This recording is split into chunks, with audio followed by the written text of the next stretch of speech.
All right, that's the way to welcome you to another edition of Simply Showbiz right here on TV3. It's the last day of the month of July, and so grateful am I to have you join me on the other side for a conversation. We started this show a little over a year ago, and thank you so much for keeping faith with us on your most authoritative showbiz analysis show on a Saturday morning, right here on TV3 with me, Miss G. It's called Simply Showbiz, and today we're going to have a conversation about the Londoners. But before we do that, let me say a special thanks to Vigilia Couture for my outfit. Vigilia says she can conceptualize, she can actually sew, and she can actually have you come into her office and pick a bespoke outfit for yourself for any occasion that you want to. And she says that if you want her to deliver, it will go at a fee. But if you love what I'm wearing, you have to get in touch with Vigilia. Her number is 054-785-2220. 054-785-2220, and you definitely will get this outfit and more from Vigilia Couture. Also, thanks to Surprise Salon for my hair, and you can locate him on the Adenta Highway. So, like I said, some young men from Kumerica, some from Accra. A few weeks ago when I spoke to Fesefa, she talked about coming from Volta. They made their way all the way to the United Kingdom. They had a big stage to perform to a big audience. I keep saying that it is the biggest stage yet for a lot of them. What happened in London? Are they ready to share with us all the excitement that they felt and the performances? How did they feel experiencing Ghana in the United Kingdom? That's the conversation we'll be having in the studio right here on Simply Showbiz. At the same time, you've been crazy. Shots on our better, West and our type. We sound so being a trauma one can be a better. What I post to back on. Yeah, no, be boss on what cancer phone and choice. Adam, so went to me and you doc on. It's called a death sentence. Why do you serve me that? Your West could give me life. Why don't you give me that? Send you what dog home. Sana me dummy home. Send you what feelings. And I what can't come home. If you won't help me grow, help the one you support to grow. Me failure, I never favorite celebrity success. No, if I won't pay myself. And that vibe is allowed. A song put together by Amrado. I guess it was after the VGMA, and so some of us got shots in there. You know, I've seen myself. I've got my shots by myself already. I picked my shot. But the way you are shouting at us and you're giving us death sentence, no, it's nice. But the social media, but we already did it. I want to take it for myself and all of us. I was talking about the people who come under your post, like to harm you or hurt you, yeah, to disrespect you. So I wasn't attacking you. Those are people, yeah. People thought I was going to do a diss song. But nah. Anyway, great to have you both. So he and Kofi Jamar are in studio and they are outside. We outside. Yeah. That's the track they put together when they were outside. So it's a great combination in studio. And also joining us via Zoom is Kweku Flick. Unfortunately, Sefa and, of course, Yaltog will not be able to join the conversation for reasons best known to them. I want to put it on record that we had actually agreed with them and they had admitted that they will be available for the conversation. Whatever happened last minute, I'm not sure I'll be able to explain because none of them is getting through. Their calls are not going through, but nonetheless, we'll have a conversation. When they decide to bash the Ghanaian media, remember that Ms. G says they don't make themselves available for conversations as well, so they should also take a bit of the blame. So great to have you guys in the studio. Thank you. Welcome back from the United Kingdom. I hear it's your second time. You have been there in 2019. Yes. So you've already had the... I almost got lost. Oh, you almost got lost? Even on the second trip? No, on the first one. On the first trip? Okay, so you have had a taste of the UK before. This is your first time? From Kumerica straight to London? Hey, Charlie, share the experience with me. How did you feel when you were initially contacted and told that you're going to fly to London for a show? Well, I've been looking forward to it for a long time. Since I started my career, like it's been one of the milestones that I hope to achieve. So as the call came, it was like a dream come true, kind of like, and I was gearing up for the performance there. I just felt like I have to go and give them a taste of me and leave my ink there so that some days I'll be going more and more. Yeah, so that was the whole feeling. The whole idea. Yeah. And then finally you landed in London. For real. How did you feel? Man, crazy. Crazy. You dreaming for something for a long time and you being there. And this time through your music and like it makes you feel like you get that real validation that yo, this is it. Your dreams are valid and whatever you're doing, is the right way. Whatever you are is where you're supposed to be. Yeah. And gradually you make it what the dreams, you know, have always said that you will be. Okay, so let's come to you. You, the first time you were there, you were for the Ghana Music Awards UK. So let's say it was an auditorium show. This is the park. You know, a huge crowd. Of course, it was a bigger crowd than the Ghana Music Awards UK. Definitely. Tell me how this experience differed from the first time you went. You know, as Kofi said, this was a big one. Even in Ghana, when they are playing the major shows, most of the times they don't involve us. So it was more like the top A-list artists, Shatawale, Sarkodie. So this one was like being welcome to greatness, going with my colleagues, my brothers, Drew, Jamar, Tog and stuff. It was great. And then all I was praying for was that the people that comes should be people who are ready to jump. Because COVID is here and it had been a long time that people has really been outside. And so I was just praying that the people would just jump to our songs. And lo and behold, it was fun because when I went to the hotel with Kofi, we were under quarantine. And our fans were even coming to the hotel to jam with us. And oh, really? You get it. People were bringing us stuff, drinks and stuff. So we felt very welcomed, and then we were very confident that we were going to deliver. Yeah. How different is that feeling? Like you talk about people coming to your hotels to bring you drinks, you know, want to party with you, from what happens in Ghana. Are the fans same kind of fans? Because no, it's the same. It's the same. It's just that those people that don't really connect with us more often. You get it? So it's like they haven't seen us in a while. When they will see us is on social media. But the Ghanaian people, some can even meet us in traffic and shows, events and stuff. So it was great. And trust me, the boys over there are serious. Oh, wow. They are very real. Shouts to Unseen and Hamid. Okay. That's Jamar's brothers over there. Oh, those are your brothers there. They were really holding us down since we were there. Yeah. Yeah, they would just bring things to us each morning, afternoon. They would take care of us and all this stuff. Oh, wow. Yeah. The love is beautiful. The love is overwhelming. Out there. So let's talk about days to your performance. Were you nervous? You know, did you have nerves? You know, this is your first time on a big stage like this. The show has been hyped and you know that people are going to come. Did you feel the nerves racking?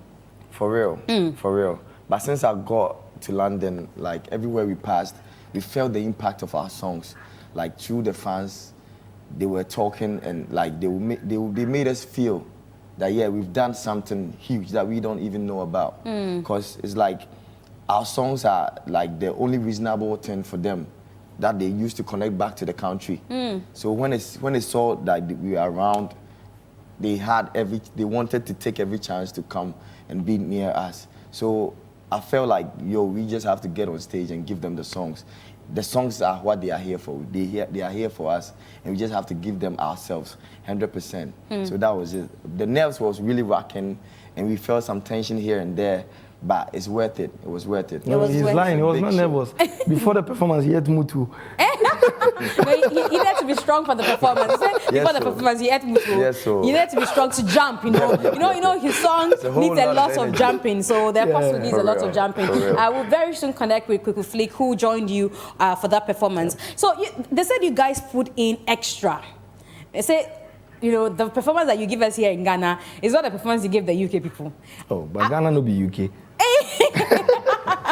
You know, Ghana, we always stay here. So they said that you always have to give your best shot when it's needed, because it could be once in a lifetime, but we pray for more. So we just give our best, and I know definitely that if we get a show here, we're gonna do it the same way as well. But since it was something that it doesn't come regularly, we had to put our best shot forward. And how did it feel? You know, I always ask people these, especially rappers, because there's always a perception that rappers, it's only men that are able to sing. Yeah, and sometimes they say you don't get a lot of people, you know, rapping along, because sometimes they say you don't get to hear the words. It's very hard to get the audience when you stay true to rap music. And then I was very overwhelmed. Yeah, because I saw a lot of people jamming and chanting. And then I used the trick on them. You know, I'm now getting a pot belly, so I just took off my jacket and said, "Oh, Charlie, if you get 6 bars, make us see your chest." Well, it's all part of performance. You have to do what the people like, and the girls were really much in love with our performances. Were you surprised that they could sing your song? No, I wasn't surprised. I wasn't surprised because it was a Ghanaian show,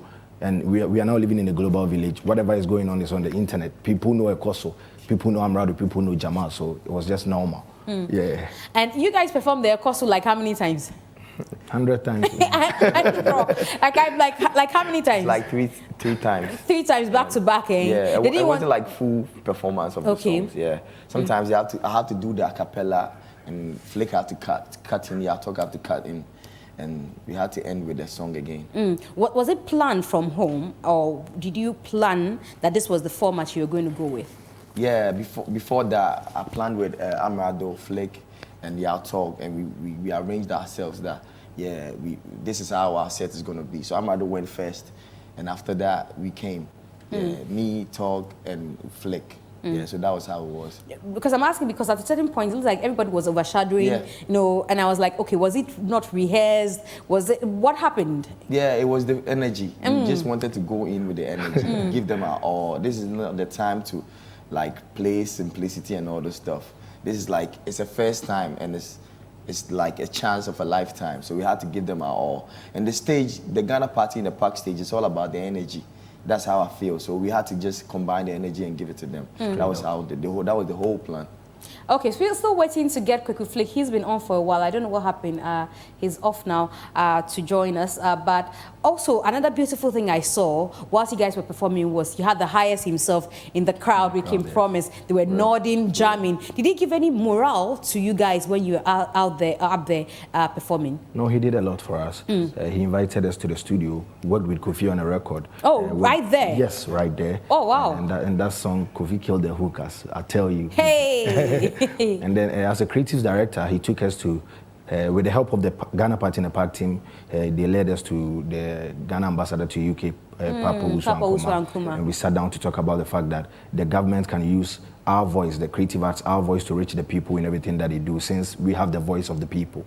And aside that, we also talk about the fact that plenty Ghanaians don't really get visas when they apply for it, because the refusal rate was around 60%, but now, because of creative arts and stuff, it's been lowered down to 40%. Oh, that's what he said to you guys? Yes. And wow.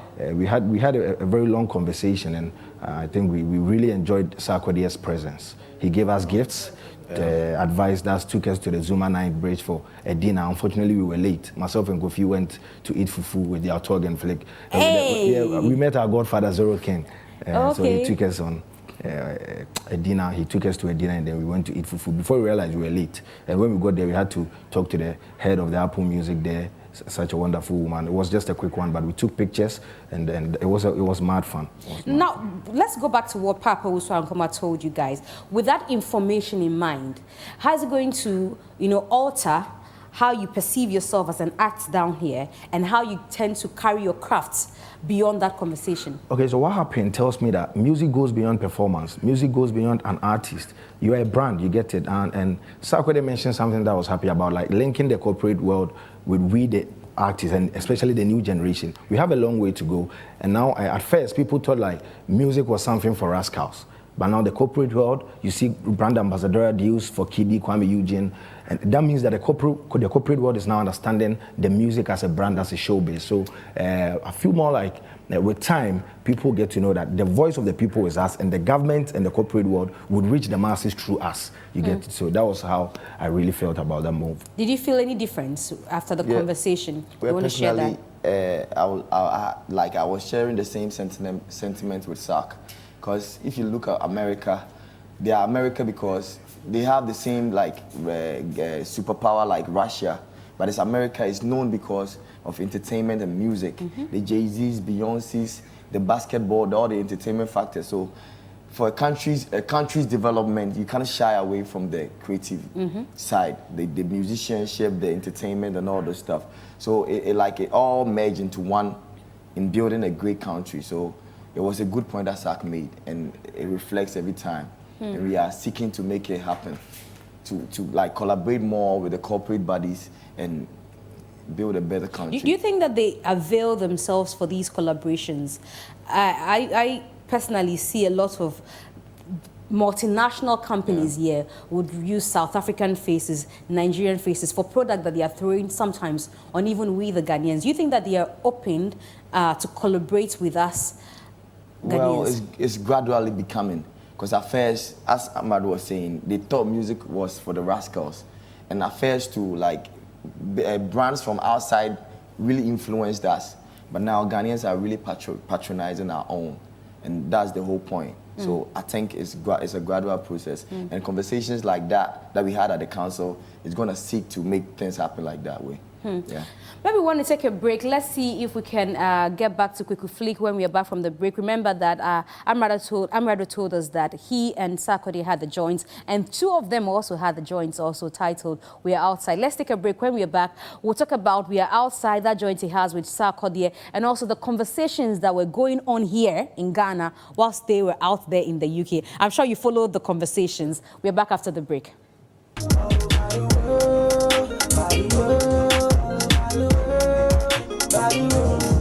So that's the song I'm talking about. We Are Outside, the song that the both recorded whilst they were in the UK. I'm very curious about how that happened. A special thanks to Vigilia for my outfit. She says that if you want her to conceptualize your outfit, you want to have a bespoke design, you can just reach her on 054-785-2220, 054-785-2220. And also special thanks to Surprise Salon for my hair. So we are outside. I was very intrigued when I saw you guys sing it. So I was asking myself, is something they recorded before? Because it looks seamless, you know, it came out so well. Tell me, did you carry a back? Somebody told me that they carry backpack of their recording gadgets. Is that what happened? You also carried that with you along? Yes. So you had your gadgets with you? Yeah, my studio equipment. Okay. I took it alongside. And then when I got there, I was in the room with Kofi, and I told him that let's use this opportunity to work on something.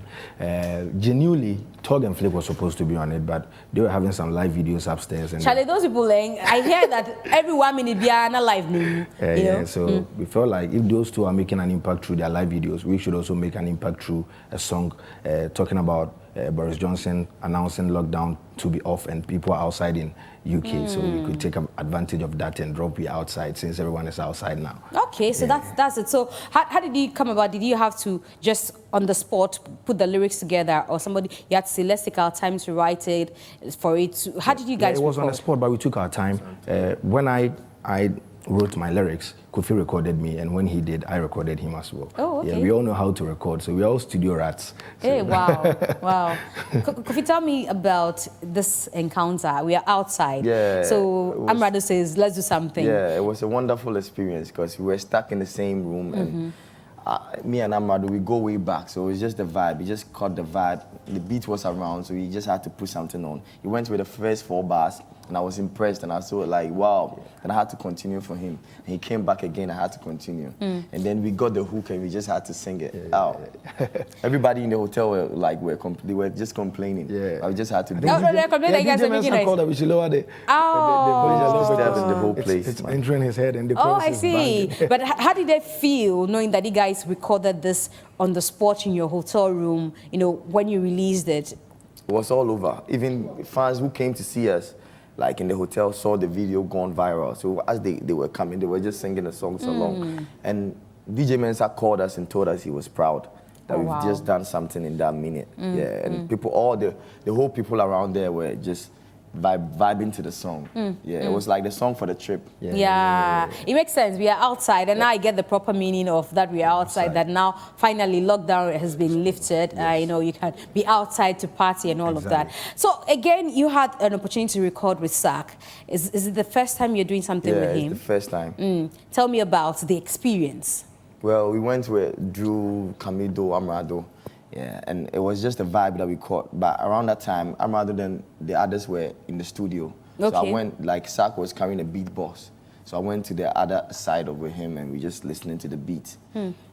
Back to back, like freestyling and trying to find ideas for it. So I just came out with the hook and he helped me write a little bit of it. So we just came back and recorded it. Okay. Yeah, it was all night studio session. Sure. We didn't sleep the whole night. Sleep. Oh, but tell me how you felt that the highest himself was writing, you know, some part for you to sing. It was a wonderful experience, as I say. It was my first time even being in the same space with him. Oh wow! And it was a different thing altogether. It's like a dream come true. You being with one of the best, like one person that you really look up to in this Ghana music, and he giving you advice, you like getting around the way that he writes his songs and all this stuff. So I learned a lot, and it was a wonderful experience for me. Totally. Did you have the opportunity to experience the media out there? A little bit of it. A little bit of it. Because some people came around to grant us interviews. It wasn't like Ghana. but it was just some normal vibe. Yeah. Okay, and you're on the famous. What's this guy's name? I bring your name. Say again. Tim Westwood. Yeah, Tim Westwood. How did he feel? Now, we get to watch Tim Westwood here, but you're there in the same space with him. I know you've seen great people go through that session with him. Now you have the opportunity to be with him. Did he feel any different? When I went back from the studios to the hotel, Kofi was inside and he said, "Why am I door?" I said it was because I was supposed to go with him. Basically, that's the truth. I was supposed to go with him, but because he sacrificed for me to shoot the outside video a day before that day, he then went to shoot his video and he missed out. Aww. And I felt bad. And so Flake and Talk joined, and we truly did our best, but I was a bit sad that I caused him missing out. Did you feel the same way? Nah, because it was for the cause, right? And I felt if he's there, automatically it's like I'm there already. So I didn't feel no way about it, because I was already shooting a video around that same time. And I know like we'll be going there very soon again, so I have the chance to visit Tim Westwood, and I'll be going with him. Okay, so you guys are going again. You guys seem to have become like best of buddies. The thing is, we go way back. We are friends. Okay. We went to the same school. Oh, we shared really? the same name. Oh. Derek, We're in the same so class it's also. like that. Oh, you are Derek. Yep. I was even going to wear my Arsenal shirt. I don't know why I put this on. Hey, you didn't listen to the spirit. Oh, I didn't know you were Derek. So you are Derek. Yeah. Derek. Yep. You went to the same school. Which school is that? A Bethel Preparatory School in Kumasi, Bantama. Okay, okay. So you know yourself far back as preparatory school, primary school. Yep. Okay, that's beautiful. So the relationship is not. Sometimes I'm very surprised he's even a musician, because in class he never wanted to talk. Oh, he was a very quiet guy Very in quiet, class. yeah. So what changed? Man, it's the passion. It just drives you. You just have to come out of your shell sometimes, yeah. Now let's talk about what was happening here in Ghana. I've seen a lot of headlines, The most amazing one for me, despite the successes you guys were chalking out there, was how much you were being paid, being discussed on radio or on the airwaves. How did you receive that conversation? Our minds were focused on the show and the performances, rather than focusing on what people say. It's not going to bring anything positive to our table. So basically, I don't know how much they paid Kofi, and Kofi doesn't know how much they paid me. I'm not even interested, because as young as I am, this is a big platform, and even though it's a big platform, they are supposed to pay us, because you see the Yama on Pepan and Sako. But people going around saying £300, £500, £100, that's none of my business. I am the craft. I think they should deal with the managers on that side, and I am supposed to deliver and win shows when I come back to Ghana. So we were not really paying it. I don't remember the last time me and Kofi even talk about that such stuff. Yeah, but we were paid, and it was. Yeah. Was it disappointing to hear that whilst you were there, somebody say, "Oh, making Ghana proud"? This was the conversation that was happening behind. No, I wasn't disappointed, simply because I know the people talking about this stuff wants the welfare and the better being of us. If they don't want us well, they wouldn't even be striving harder for us to get paid like in higher amounts. So I salute DJ Slim. I salute all these people who are talking about these stuff, and I had a conversation with him, and everything is fine. Everything is fine. Is it the same feeling you have? Because a lot of people were worried that, I heard somebody say these are some of the things that get people uninterested in taking Ghanaian talents with them. Yeah, true. So discussing how much they were paid and quoting amount and all of that, whilst the guys were out there, was not something that a lot of people felt comfortable that with. one, I felt it was the manager. I left that to the managers. Like it's supposed to be their headache, because I was actually living my best life out there, and none of that news got to me. But the only thing that I felt it could be better was we couldn't go with our managers. True. That's the only hurtful thing that really felt it was at stake, because there were many opportunities that we could have utilized if our managers were around us around that time. So I'll just be using this platform to plead with them that by the next time they should. We are just pleading, humble plea that they should. No managers, no show. No managers, no show. Try and put our managers inside, like Obed, Case, Obi, my manager.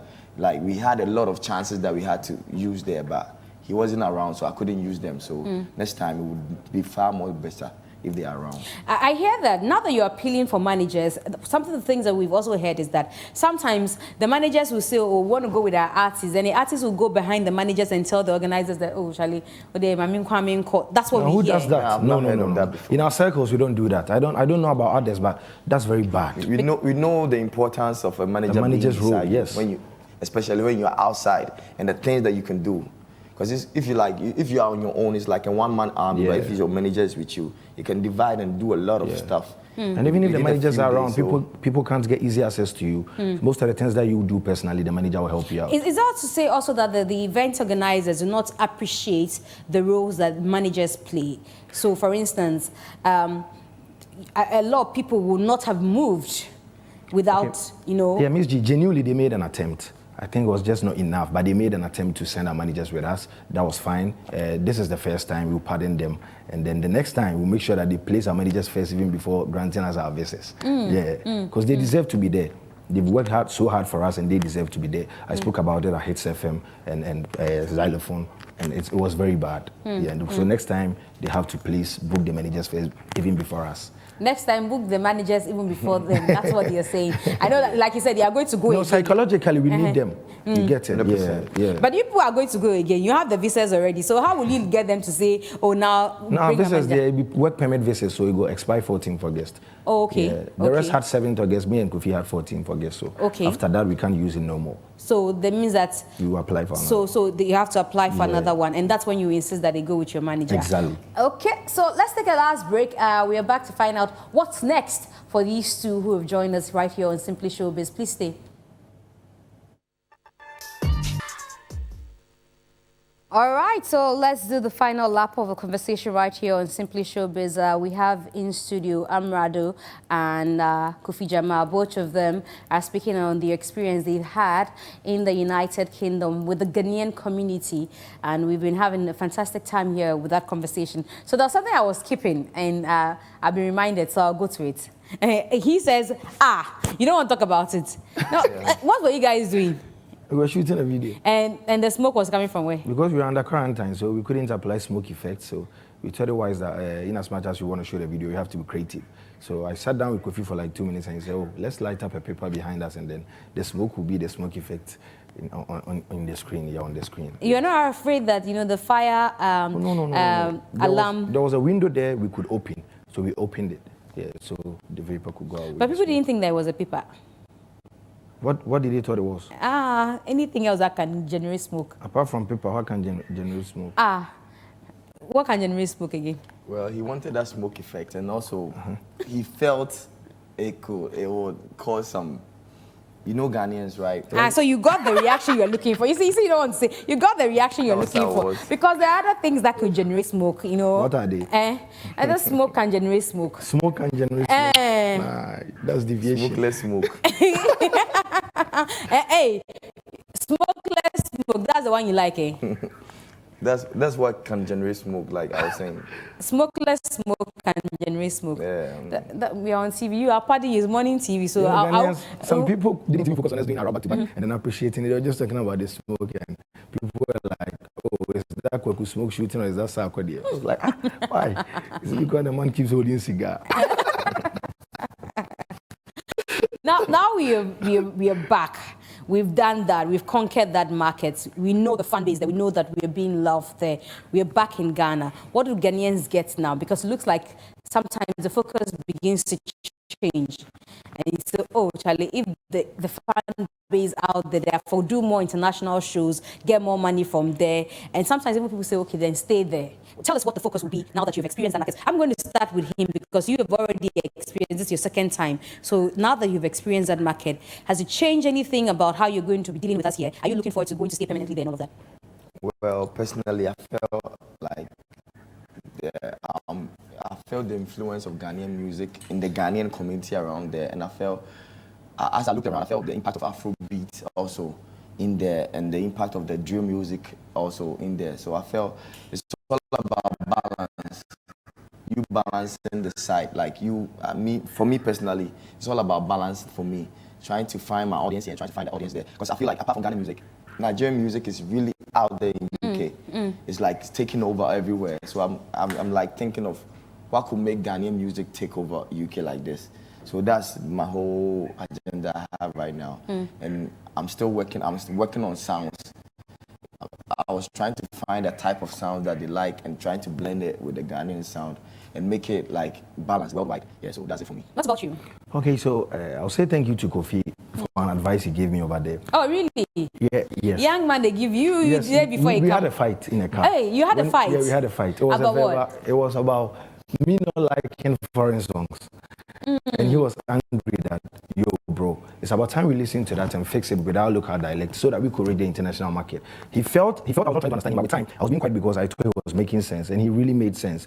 That means we shouldn't just do music. We have to do music for a purpose. And now that we have songs that people like, that means we have to do songs that will suit both markets, that's the international and the local. So I want to use this platform to thank him very much for educating me on that. Yeah. I feel the love. I appreciate, the kind of connection that you both have. It's not easy for somebody who has been in the industry to acknowledge a younger, talent than he is. So I love the love between both of you, Derek and Derek. Maybe when you do something together, you do Derek versus Derek or Derek and Derek. So that's Amrado and Kofi Jamar joining us here on Simply Showbiz. Unfortunately, all the others couldn't join us. That'll be it for today's edition. Thanks so much to Vigilia and also to Surprise Salon for my hair. We're back next week with another edition. Hopefully, we have a better weekend than we anticipated. Catch me also on radio. It's 3FM 92.7 at 1 p.m. We have a conversation with the legendary Ibo Taylor. Pietus will be on there as well as some others. You want to make a date with us later. Have a great day.